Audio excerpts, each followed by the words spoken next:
Alright y'all, so today we're going to be reacting to a video called The Forgotten Story of Veronica Taylor by Lamont at Large. I don't know if I said that right.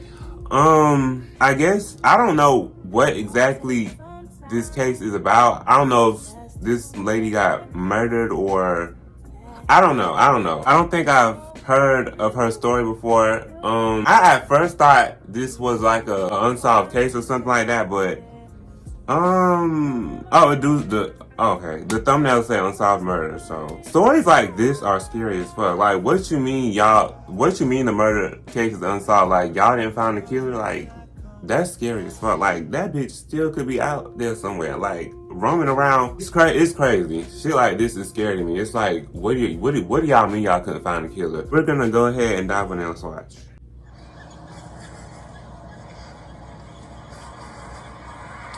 That is scary as fuck. Or like, you'll hear cases where they be like, oh, the killer ran the woods and they were never found again. Like, March 25th, what? 1987. We're in Lubbock, Texas. 13-year-old Veronica Ann Taylor is spending the night at a relative's home. Why do he sound like somewhere in this general vicinity. They used to live at the Phoenix Apartments. I can't exactly find where they were. I know there once was an apartment complex right here that they tore down about 4 years ago. But it's in this general area where on that date, around 10 p.m., between 10 and 11, Veronica Ann Taylor was last seen alive. Veronica lived with her mother, I want to say about 1.5 miles, 2 miles away down this road right here. So she was spending the night at a relative's house, and she was going to go to her aunt's house because her aunt was going to take her to school the following morning. I believe she's not getting a ride. I believe it's close enough to where she could just go ahead and walk onto her house. So she leaves this scene right here and doesn't make it to her destination. This is Jane Ann Miller Elementary School. Back in the day, it used to be Murphy Elementary. This is the school where Veronica used to go to.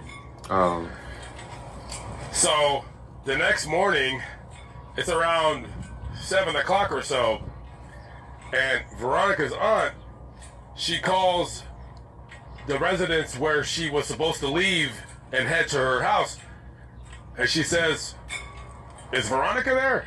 And they said, "No, Veronica left here around 10 or so and she went to your house." And her aunt says, "Well, she's not here and I don't know where she's at."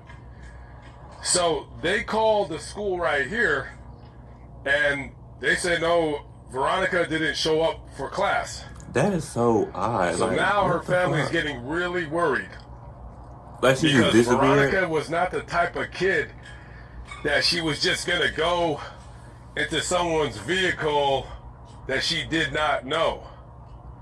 That is so and now crazy. They're calling all of their family members, they're calling all of their friends, and now they're frantic. They don't know where Veronica's at.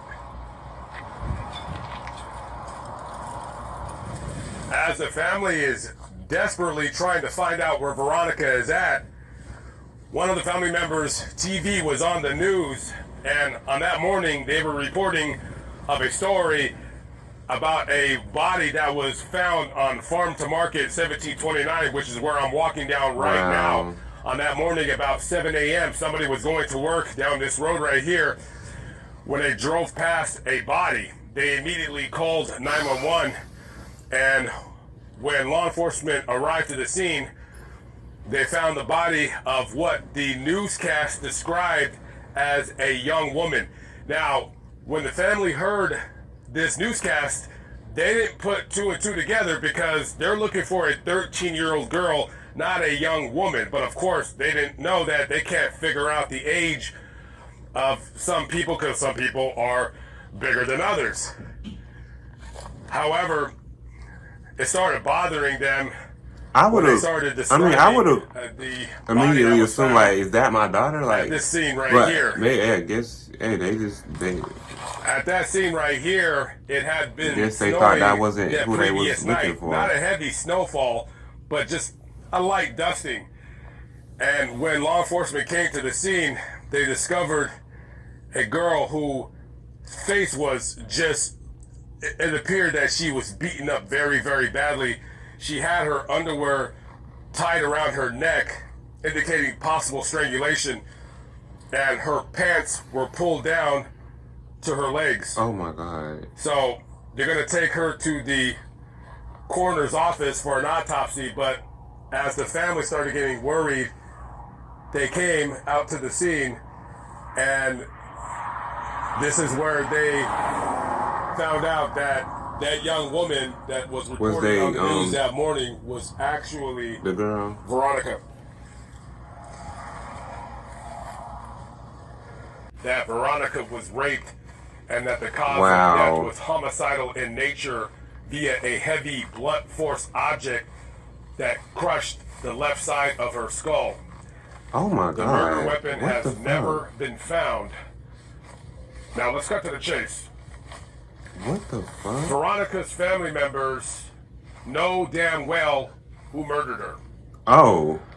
Veronica's aunt at the time was dating a very, very violent individual, and she had discarded him like the piece of trash that he was. Wow. And that he would later tell her, in his own words, that he would do something very, very bad to get back at her for her leaving him. Wow. And later on, he would end up spending about 25 years in prison on some child molestation. He need life. What the fuck? 25 years? What the hell is that? Lock his ass up for life. That is crazy as fuck. Tried, convicted, and executed. He should have long since been dead. Right. Now, the family members, when they were watching it all go down on the video, they do remember seeing how detectives were handling the evidence. Now, forensics and technology and all that, it's quite a bit different than it was almost 40 years ago. Nowadays, when you're going to use gloves and use paper bags to handle objects and items, back then, detectives were grabbing things with their hands, contaminating the evidence, throwing it in a bag, and next thing you know, many, many years later, the evidence, you're not able to obtain any kind of DNA, or at least the DNA has been compromised. And I'm imagining that this man has been questioned by the police, and of course, he's not going to confess to that murder or to what he did. So the fact remains that almost 40 years later, we have an unsolved murder of this poor little girl that was failed by many different fronts in this story. Sad to say. All of Veronica's teachers loved her, and she was described as a healthy, bright young child that loved to sing in her church choir. And that was all stolen by a murderous rapist who has not gotten to see judgment done upon him for what he did to this poor girl. If y'all don't give his ass a damn electric chair, talking about 25 years of life, bitch, electric chair his ass. If you have any pertinent information related to the case that I brought to you today, please contact the Texas Department of Public Safety. Their number, 1-800.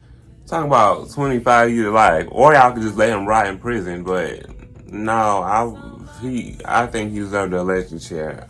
That's just me, because the fuck, you raped a 13-year-old girl, like, bitch, you deserve to die immediately. Like, what the fuck are we talking about? Talking about 25 years of life. This is very sad. R.I.P. to Veronica Taylor. It's really sad that she died from something that literally had nothing to do with her. Like, her aunts. It was all around this crazy ass man that couldn't accept that her aunt didn't want him anymore. People crazy. It's very sad. Let me know what y'all think in the comments down below, and I'll see y'all in the next one.